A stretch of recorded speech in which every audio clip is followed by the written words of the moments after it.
আসসালামু আলাইকুম। ভিডিওতে এতক্ষণ আপনারা যে দরবার শরীফটি দেখেছেন, যে দরবার শরীফে নবীজি সাল্লাল্লাহু আলাইহি সাল্লামের উপর দুরূদ এবং তাকে মিলাদের মাহফিলের মাধ্যমে সালাম পৌঁছানো হচ্ছে। আসলে এই দরবারের যিনি শায়িত আছেন তার নাম হচ্ছে হযরত সুলতানুল শাহ আলী বাগদাদী। তিনি হযরত আলী রাদিয়াল্লাহু আনহুর বংশধর।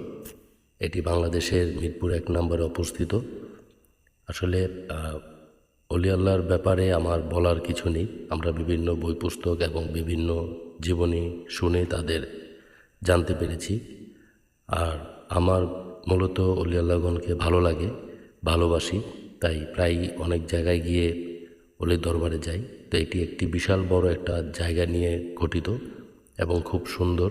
বিভিন্ন জায়গায় বিভিন্ন দেশ থেকে এখানে বিভিন্ন ধরনের ভক্তবৃন্দরা আসেন এবং তাদের সামর্থ্য মতো দান খরচ করেন এবং সেটি দিয়ে সর্বময় এবং বেশিরভাগ বৃহস্পতিবার এখানে অনেক বড় করে সিন্নি বিতরণ হয়। আসলে দেখার সৌন্দর্য এবং মনের ভালোবাসা নিয়ে অলি আল্লাহদের এখানে আসতে হয়। তো আমার খুব ভালো লেগেছে। যদি আপনাদের ভালো লাগে তাহলে অবশ্যই দেখে যাবেন। আসলে অলি আল্লাহগণ নিয়ে আমার কোনো কথা হয় না।